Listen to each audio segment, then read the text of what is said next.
What's the best advice you've ever received for making a sandwich better? My dad was a cook around Philly for a while. He would make Italian subs where the meat was used to tuck the lettuce, onion, tomato, cheese into the roll so when you bit it, nothing moved around. By the way, life pro tip, study the food fat guys make for themselves. Herbs and spices. Oregano, garlic, salt, thyme, or a fresh sprig of dill can make a sandwich better. If you grow any herbs, try throwing them on sandwiches and see what you get. You have an excessive amount anyway, might as well find new uses. Every component of the sandwich should be good enough to eat on its own. Don't be scared, homie, butter and toast that bread, bagel, English muffin. Add some olive oil to that shredded lettuce. Pinch of salt and pepper on them sliced tomatoes. Add garlic to your mayonnaise. Add mayonnaise to your sandwich. Avocados. What, you wanted to lose weight or something? Ho, please. Edit, hot damn. Some Midas motherfucker got me juicy. Thanks for the gold. I'll add my encebollado recipe to this post. Mad love. Lemme hit you with another guy, this shit is gonna spaz you out for real. You listenin'?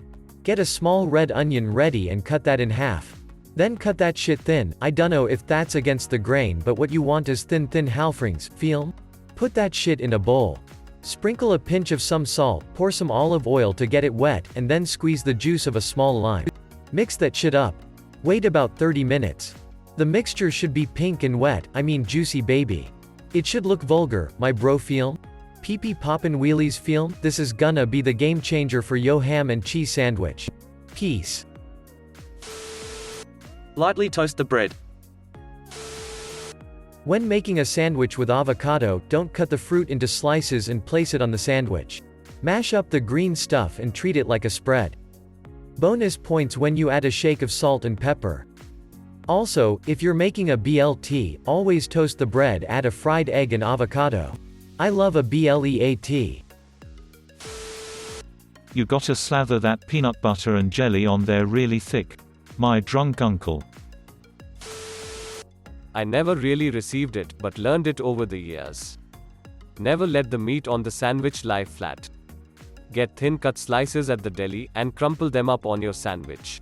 It makes your sandwich look much larger, but also makes it so that when bite into your sandwich, you are more likely to be tasting the meat. The meat will have a ton more surface area, so more likely to hit your taste receptors. If you don't do this, the meat is essentially compacted together and you don't really get any difference when you bite into 3 slices or 5 slices. Also, if you don't do it, then you are more tempted to load up with too much meat, and wind up throwing off the balance. The one exception to this is probably for Italian-style, sausage-type meats. Those won't generally crumple well. When making a peanut butter and jelly, especially when packing for lunch, spread a light layer of peanut butter on the side the jelly will go on. This prevents the jelly from bleeding through the bread. Put a fried egg on it. Cut it into trapezoids. Remembering that mayo or another fat like butter or a dressing is a membrane, a barrier to liquids. So if a sandwich has mustard or wet ingredients like tomato or lettuce, the fat barrier keeps the bread from getting wet. You have to spread the peanut butter to the edges. I work in a sandwich shop. Popular choice with customers is smoked salmon and cream cheese with a little bit of horseradish and gherkins if you like. A lot of people think it's weird until they try it. Easily became one of our best sellers. Cream cheese with sweet chili or sriracha is the one. Add a bit of hum and some gherkins and you're golden. Don't put your tomatoes on the bread, it'll make it soggy. Protect with some leaves. Spring onions or jalapenos melted into cheese is such a game changer. If you've got a flavorsome meat like pastrami, it is sometimes worth using a more simpler bread, such as white for the simplest example, so the flavor of the meat is brought out. However, if I were making a pastrami sandwich, I'd use light rye over wholemeal but white bread over granary. To spread your mayo and mustard on the bread better and more evenly, rotate the slice and spread, then rotate again until back to the first. Cut your sandwich into triangles and be gentle, let the knife do the work. Don't put pressure into your sandwich and squish it and tear it apart. Meat on the bottom, then cheese, then salad. Exception when salads go with meat, gherkins, sometimes jalapenos, sauerkraut even. Mustard with meat, mayo with salad. Tomato-based sauces with cheese are great. Tomato relish, ketchup, etc. Swiss cheese with beef. Always. Cinnamon and raisin bagels go well with savory fillings. Tuna and cranberry is very popular. Don't forget to pepper your salads, specifically tomatoes. Last weekend I made my friend's daughter a PB&J that she said was the best she's ever had. I told her that's because she has terrible parents. They both glared at me. Here's the process. Get 3 slices of white bread out. Put one in the toaster and toast it. Now put jelly, jam, preserves on one side of each of the remaining slices. I prefer strawberry jam, but you do you. Now rinse off the knife. People who do the PB first are just giving themselves a more complicated cleanup. Jam rinses right off. Put a liberal amount of peanut butter on one side of the toast. Approximately 2:1 PB to J ratio. Put this on top of one of the jam slices. Put another liberal amount of peanut butter on the other side of the toast. Put the remaining jam slice on top. Boom. Double-decker PB&J with a crunch in the middle and slightly melty peanut butter. Another trick is that you can use natural peanut butter, since there's plenty of sugar in the jam already. Drink milk with it.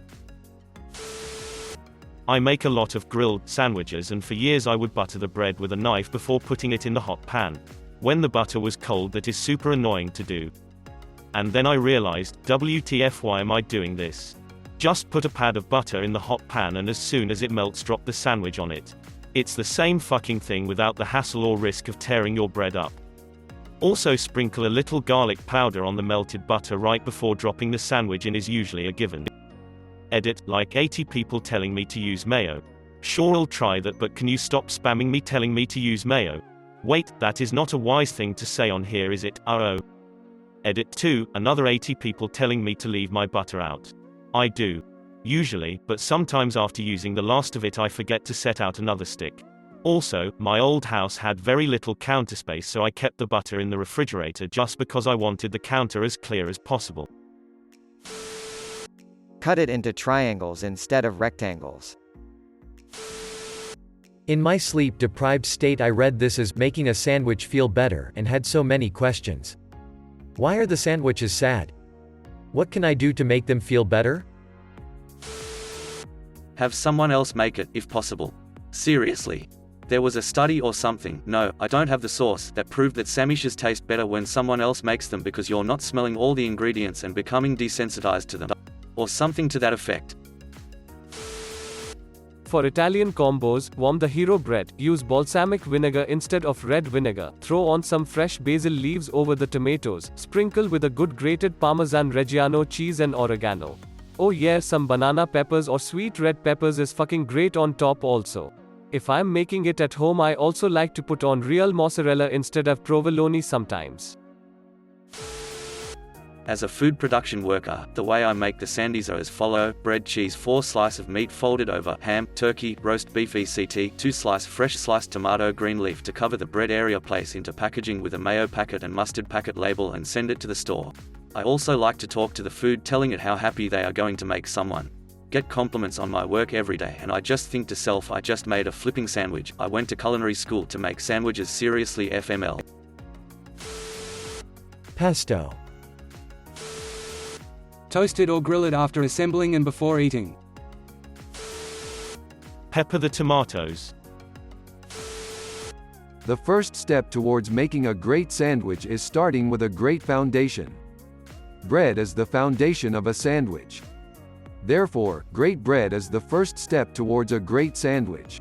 If you find bread that you can eat with just a nice smear of butter on it, anything else you throw on it will be great. Putting it on a panini press, it's way better. The bread needs to match the filling. Hard bread for hard fillings, and soft bread for soft fillings. Hard bread will squish out a soft filling as you bite it, and soft bread will just mush in your mouth as you bite through thicker and harder fillings. Edit, it's obviously not a hard rule. There are exceptions. Consider subscribing.